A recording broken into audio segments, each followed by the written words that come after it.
Hey friends, welcome to the Johnson City Living Podcast, where we learn about the people, places, events, and flavors that make Johnson City a lovely place to live. I'm your host, Colin Johnson, with the Colin and Carly Group and Keller Williams Realty.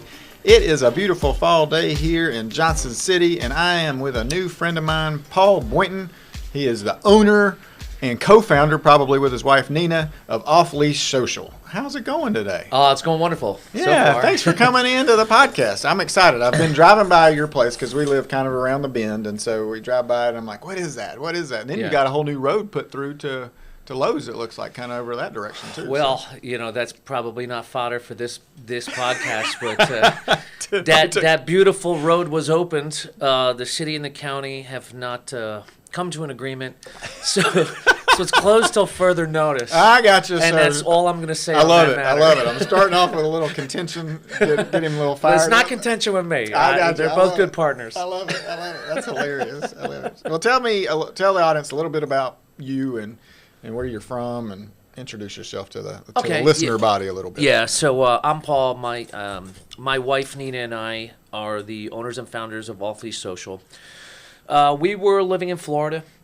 We're kind of well-traveled. We lived a bunch of places, and we were in Jacksonville, Florida. And as we got older, we started to we had a cabin in Georgia. This cabin was real rural, and we, for the first time, realized how much we liked kind of having space, some privacy, being in the country. I don't think I've ever lived more than like five blocks from a Starbucks. And so we set out a journey to kind of relocate. We could have gone anywhere in the world, and we kind of narrowed it down. We loved the Asheville area. Mm-hmm. And through a year of looking at properties in Asheville, we accidentally found a place in Irwin. We're down kind of in Flag Pond. We're real close to the North Carolina line. Yeah. So we accidentally found a place there. It's the greatest mistake we ever made. We love it here. We've been here coming up on 7 years. Oh, wow. Okay. So you didn't move here just to start your business? No. In fact, this business wasn't even a kernel of an idea, even probably 18 months ago. Oh, wow. That's cool. Yeah. Well, it's Johnson City Living, so what do you love most about Johnson City? It's the number one question I ask. Yeah, in fact, in preparation to come on here, I listened. I knew that question was coming. Well, thank you for listening. I knew that question was coming. Yeah. And I notice everyone says the same thing. The mountains, the activity. I love that. Right. But by far, the best thing about Johnson City is the weather. Oh, my gosh. The weather's amazing It is amazing. It was 80 degrees Sunday, and it were November 4th, I think, and it's, Yeah, it's crazy. And this was instrumental to us moving here, but this is one of the last areas where you can get 4 seasons, but they're all mild.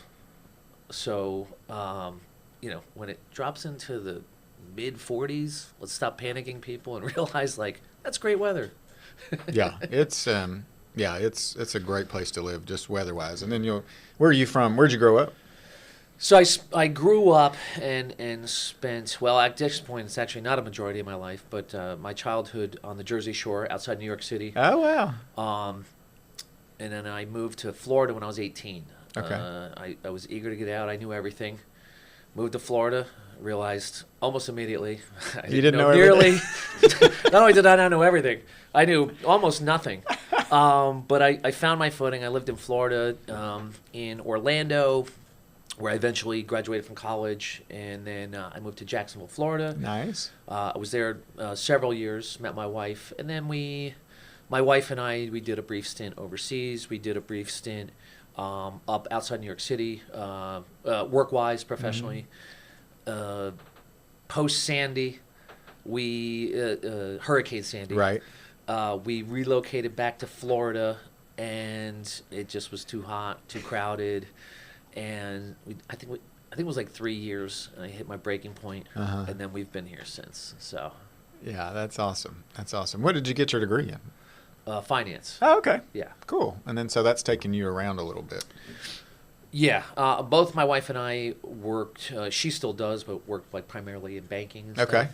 And so that has afforded us the ability to move a lot of places. Yeah. So, tell me about your just I always wonder, like, oh, let's move overseas. Like, how does that process? How did you guys even start thinking about that? Or has that been something on your, like, bucket list for a long time? No, that was, I mean, that's one of the most crazy happenstance stories that could be a standalone podcast. Yeah. We didn't have kids. We were 30 years old. We really Right. didn't have anything tying us down. Her company offered her an opportunity. She was working with a big investment bank. And we weren't married at the time. We weren't engaged. And I was like, let's go. But I couldn't get a visa Oh, yeah. or anything. Where'd you guys go? Where were you headed? In Dublin, Ireland. Oh, wow. Yeah. And just out of this really bizarre, crazy happenstance, I ended up getting a job over there before she did. How And cool so is I that? worked in private equity, managing a large commercial real estate portfolio. We loved Dublin, Ireland, but the problem was we went over like 3 months before like the height of the financial crisis. Oh, like the whole EU And it deal. really hit Dublin way worse than it hit the U.S. And so very shortly into our stint, we weren't going over there necessarily permanently, but we were going there open-ended. Yeah. And pretty quickly, it was like, there's definitely an end to this. Yeah. But what was great about it is I'm not well-traveled at all. But having lived in Dublin, Ireland, I got to go to Paris. I got to go to Brussels and Bruges. And you get to travel. And, that one of the things that I think people don't realize is, like, when I was over there, all the guys in my office would be like, oh, Americans, like, they don't have passports, they don't travel. And I go, oh, well, going from, like, New York to New Orleans is like going from Dublin to Paris. Yeah, it's a long haul. Like, we have 50 countries in one state. Right. You have 50 countries in, in continental like half Europe. of our state. Yeah. And so they would travel around and go to, Portugal and Spain like we would go to Yeah. Virginia Beach for spring break. Right. So in that very short period of time, we were able to do some travel. It was quite enlightening and it was fun. It ended too soon. And what's funny is we have memories that are so vivid, but it was so long ago at this point that we're like, it's crazy. Yeah. So, Well, I've heard you can get an authentic Guinness up here at Mulligan's Gaming Pub, so you should check that out if you like that. You can also get one at Off Leash Social. Oh, yeah? But Let's talk about that. 'Cause I'll tell you I real love quick, Guinness. though. Having lived in Ireland, I would like to dispel one myth that I hear all the time is that they drink their beer room temperature. That's no. No. It's It's a little warmer. It's like a 40 degree something, right? maybe a little bit, but they don't drink warm beer there. No. It's No, nobody likes warm They beer. also drink primarily their ciders. So Oh, yeah. When I went over there, the ciders weren't big here at all. Yeah. But they had like The Strongbow ciders there and all are those. often drank over ice, Interesting. and it's fantastic. Yeah. And manly men drink their ciders over ice there, and nobody says boo. I don't have the courage to do that Yeah. yet, but if somebody else wants to join me, we can start drinking cider what's- over ice here. It's What's great. the thing that's a shandy? It's like beer, half beer and half something, and it's supposed to be light and refreshing too, like a Yeah. beer shandy. I forget what the rest Yeah, of it is. I don't know, but I've had a half cider and half Fireball. It's not exactly light. It's Yeah, that'll wake you a up. whole different kettle of Yeah, fish. yeah, that's right. Okay, so let's talk about Off Leash Social. Yeah. So, wasn't even a kernel of a thought in your brain. Yeah. And how did you guys? Let's develop this idea. Let's come up with a business plan. Let's come. Yeah. How did you and Nina get going on this? So much like probably most people, we went to these places and we said, "This is a brilliant idea," and then you just store that away. I mean, it wasn't like, "This is a brilliant idea. We should do it." Right. It was like, "This is a brilliant idea." Okay. And so for years, we just really went. We would enjoy these places. We had an apartment in Charlotte. There's several in Charlotte. I've been to ones in Jacksonville, Florida, Greenville, South Carolina. And then there's one called Wagbar in Weaverville, Okay. which is in Asheville, which we went to all the time. We were members, and we loved it. And we were like, man, like, we need this in Johnson City. Yeah. And we just waited around for someone else to do it. No one did it. And what I was working on developing another business, and that kind of fell through. It was a real estate based business, and quickly into the due diligence, things went sideways. And so what happened was, I all of a sudden had capital and time that wasn't allocated. Gotcha. And I was at Wag Bar, and I went, huh, Yeah. But it wasn't like I'm going to do this. Right. It just was like, I wonder. Let's start I processing. wonder if this is possible. Yeah. The business model is super easy. Probably anyone can run it. The linchpin is finding the location. Sure. And that is actually what gives us an extreme economic moat, because there's very few places that you can do this. You need a certain size, you need certain zoning, you need to be certain demographic areas. Yeah. And so it was just kind of a push pin in and said, what I've been doing the last 7-8 years is mostly just real estate development. Okay. So loving real estate. Yeah. I'm And right there with you. I said, okay, let's see if I could possibly find a property. And I got just lucky. I found a property that really, and behind the scenes, there's some sophistication. So I use like a site selection firm, and I said, all right, well, I need to find a property with X demographics, this and that. But when you find that, the property has to be available, Right. and then it has to be economically viable. Right. So the types of properties that this will work on are really sought after properties that you can't buy something for $5 million and then let dogs run around for $10 a day. Like No. it just it's not economically feasible. So I prescribe, my kind of life philosophy is almost everything's luck. And so we just got this property fortuitously. Yeah. And then just we kind of slowly put it together. But once I closed on the property, like we had machinery out there The next day. 2 days before we closed. Oh, yeah. And we broke ground 90 days.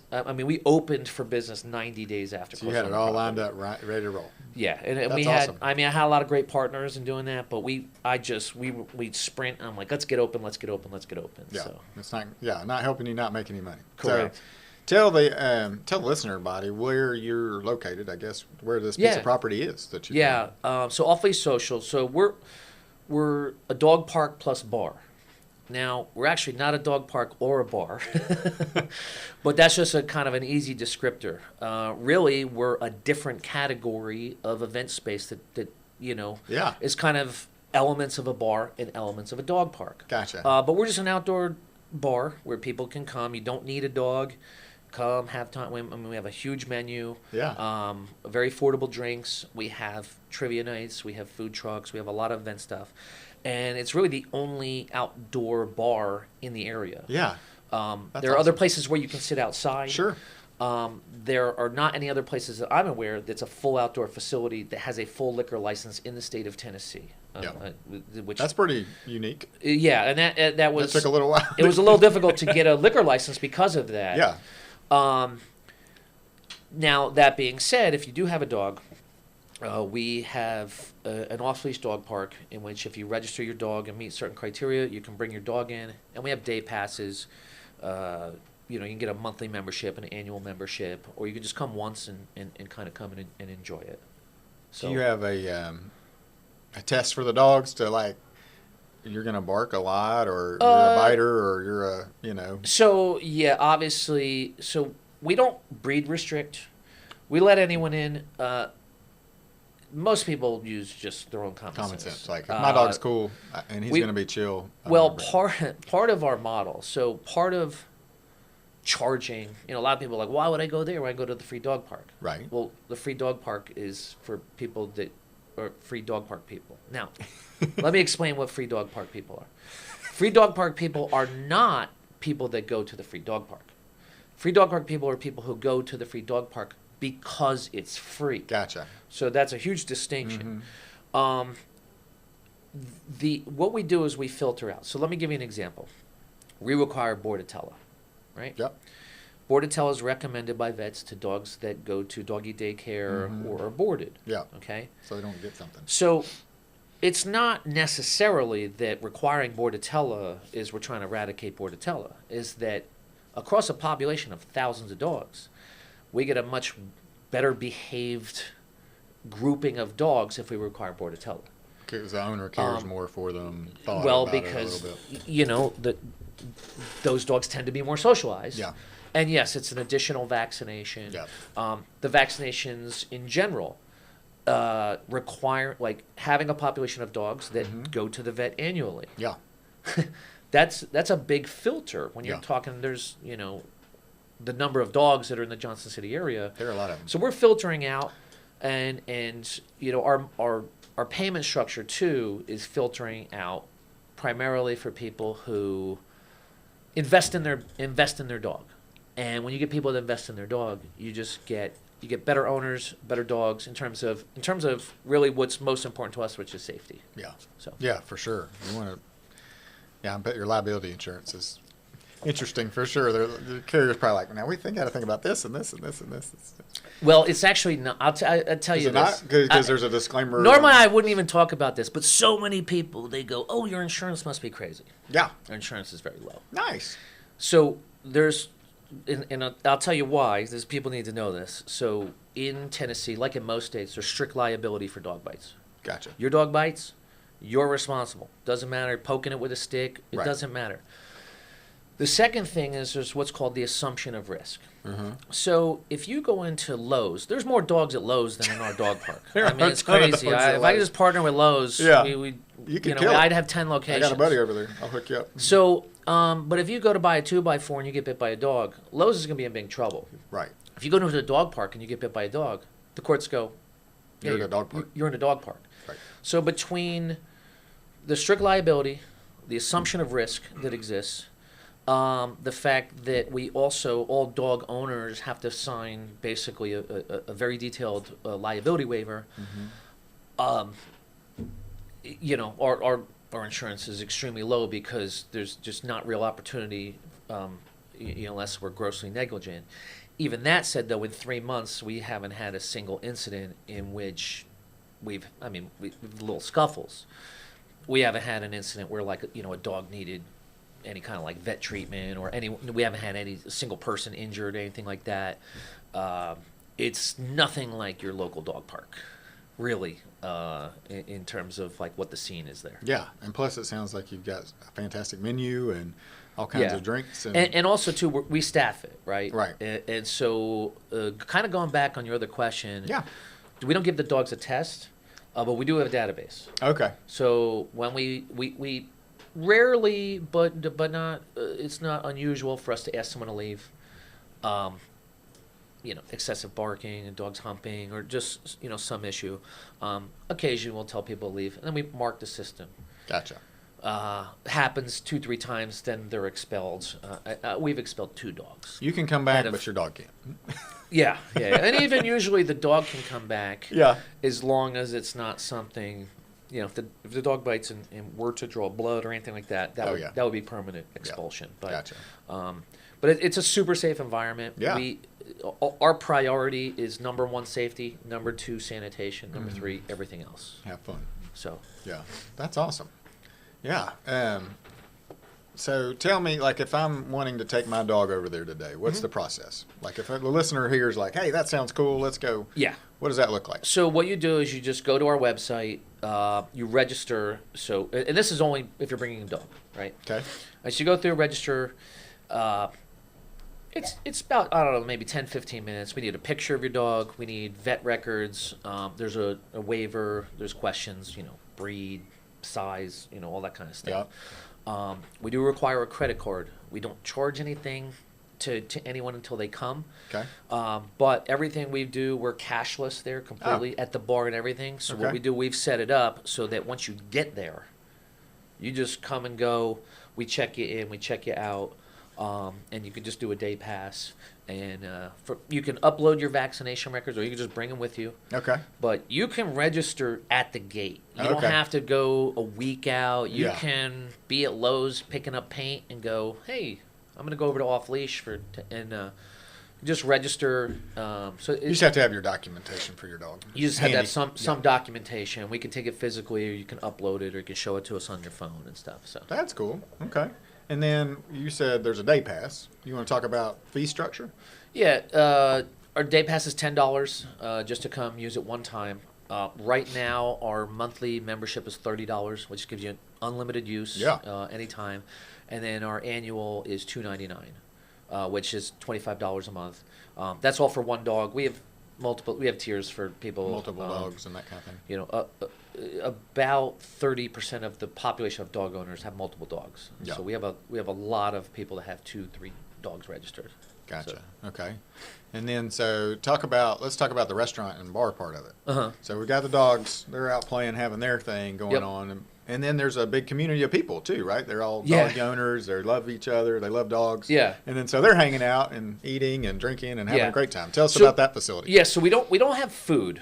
So we have a full bar. Okay. We don't have food. No food yet. We do leverage. Oh, you have. So we leverage food trucks, Food trucks, to the extent we can. We are just now, when we opened, it's really hard to get food trucks. The really good ones, first of all, they don't want to come to a brand new business that doesn't have any proof of concept.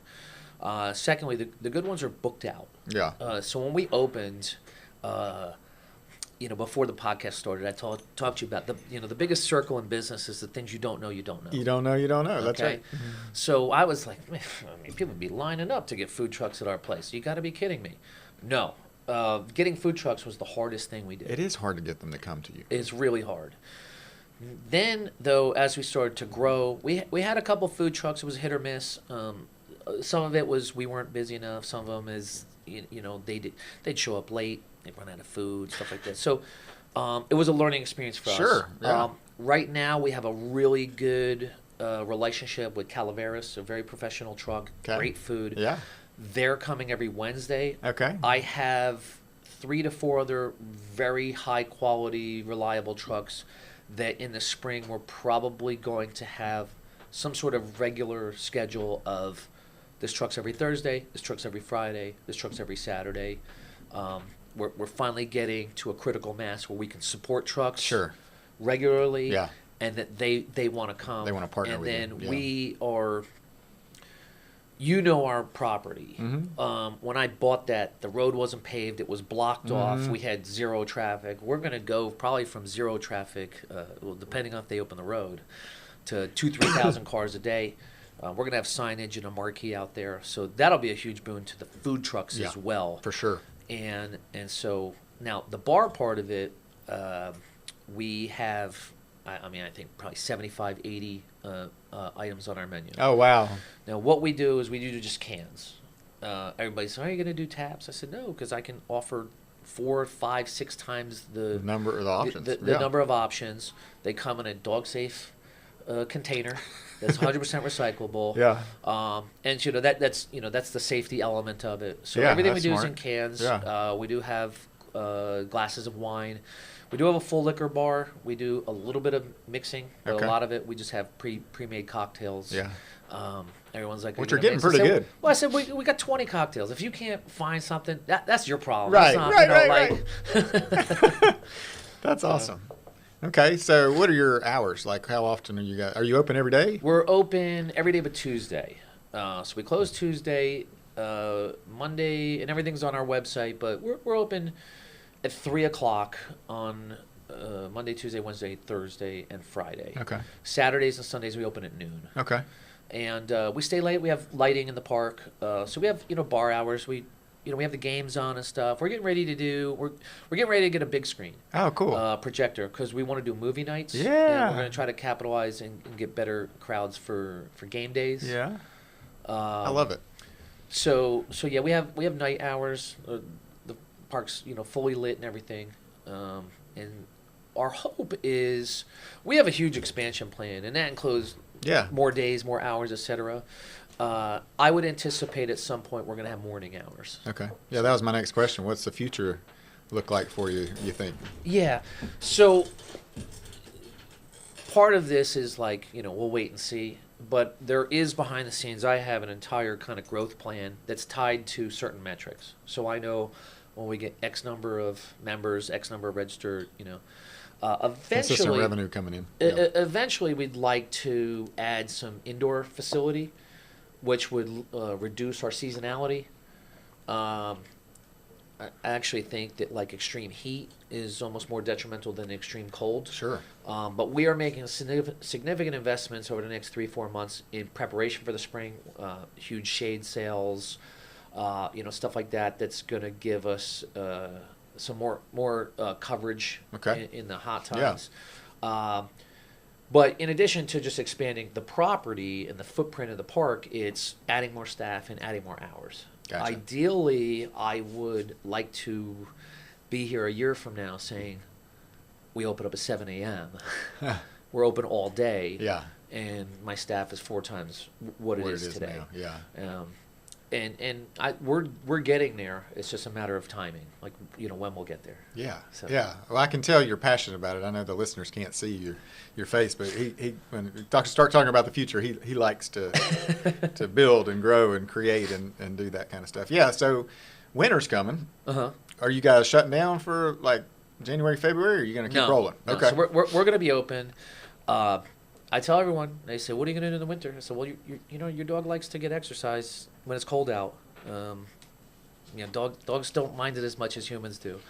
So to the extent that is reasonable for a completely outdoor facility, we have, I have 3 very pellet stoves that basically keep the bar area relatively warm. Yeah. I would say tolerable. Yeah. You can only get so much delta out of a heater when you're standing outside. We also have several solo stove fire pits that we put out. And so we anticipate a pretty significant drop-off in things like the bar. We'll probably drop off in revenue less than we'll drop off in attendance because, again, your choice is going to be come home from work, turn off your car, and walk your dog. Or you can just leave your car running, throw your car in the warm car, and come up and have a spiked cider while your dog runs around and you stand next to the heater. Yeah. So we think attendance won't drop off as much as naturally our revenue and bar stuff, but that's part of it. We factored it in. We know fully that January is not as good as May. Right. That's fine, but we will be open. We have an obligation to, we have annual members, we have monthly members, and a lot of them use it as a utility. Yeah.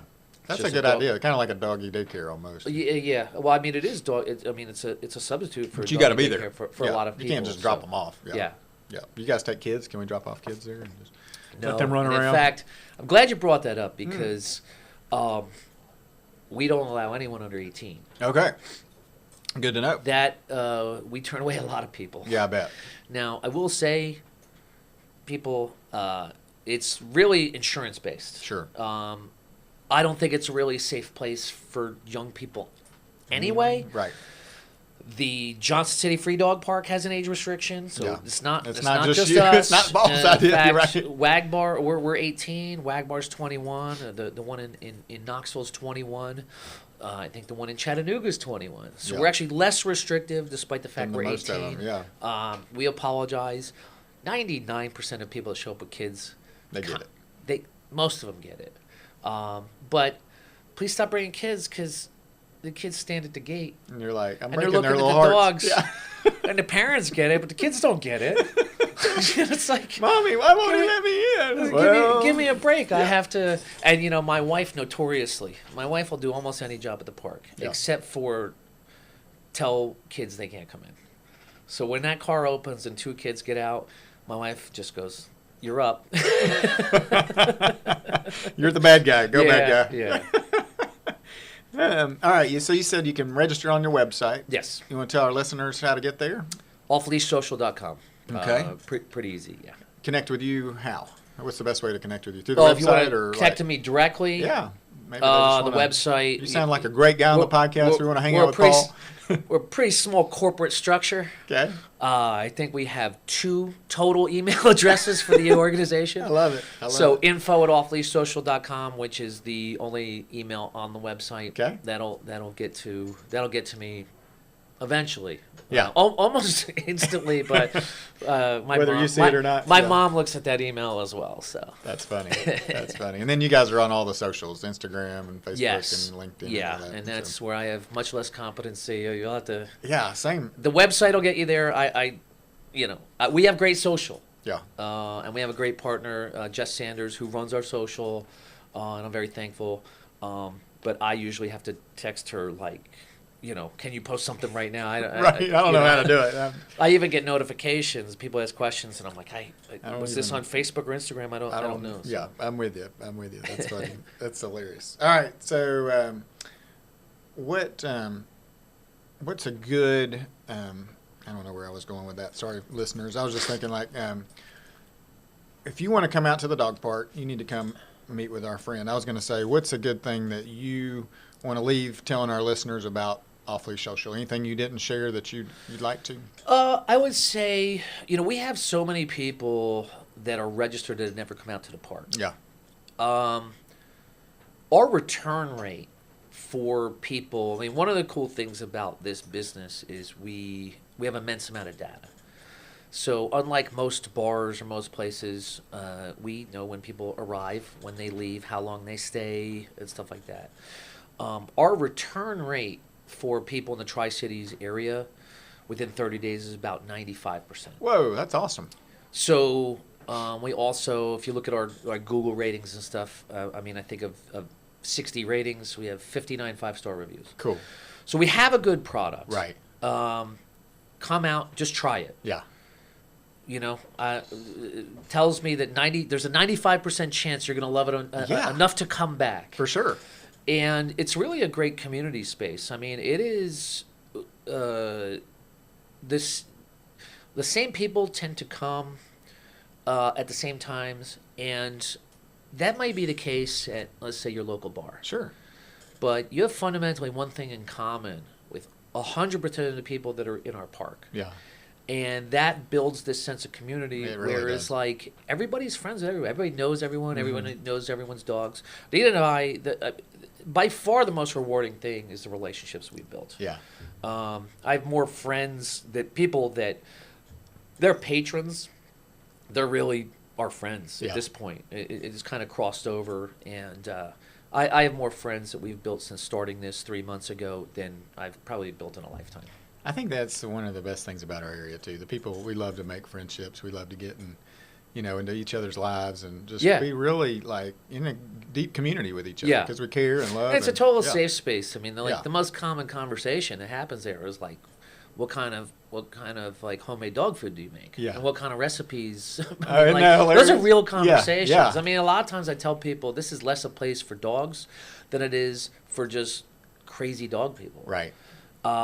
Me being the craziest because I'm the one that. What kind of dogs do you have? Dogs? Yeah, I have two. I have two schnoodles. Okay. They run. It's a Schnauzer Poodle mix. I've got two mini Schnauzers. Bert and Gus. Ah. And they are, to some extent, they are mascots for the park. Ah, cool. And anyone that's spent any amount of time at the park has had Gus probably sit on their lap and require pets for an hour.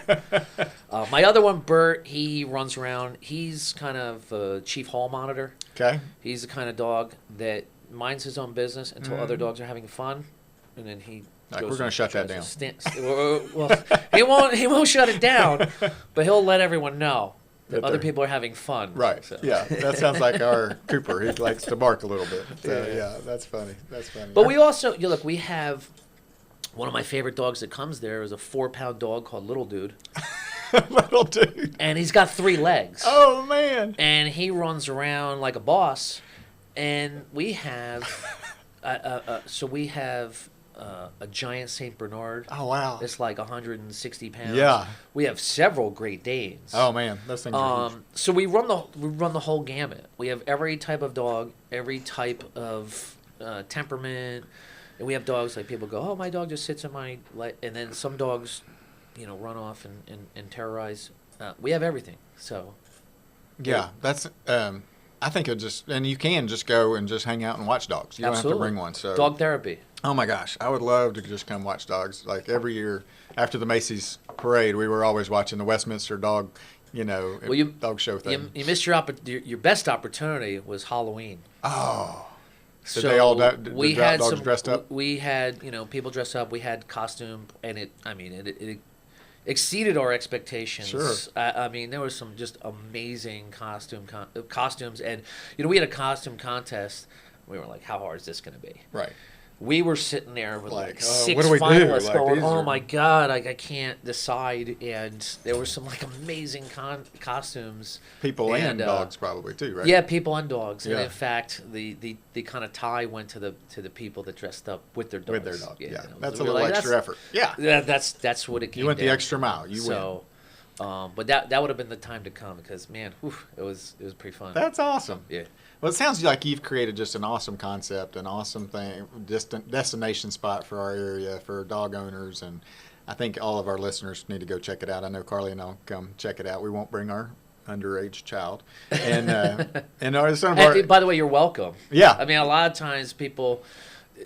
I mean, yesterday there was a bunch of people that showed up, and they had a bunch of kids. Yeah.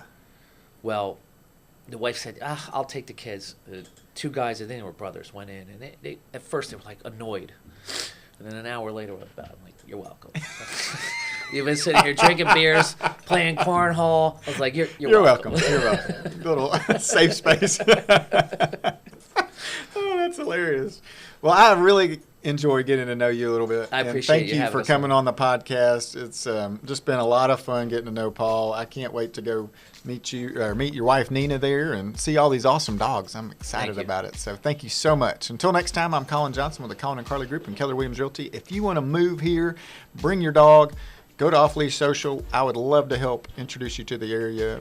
If you want to invest in our area too, I love doing that and helping people create wealth there too. So give me a call and have a great day.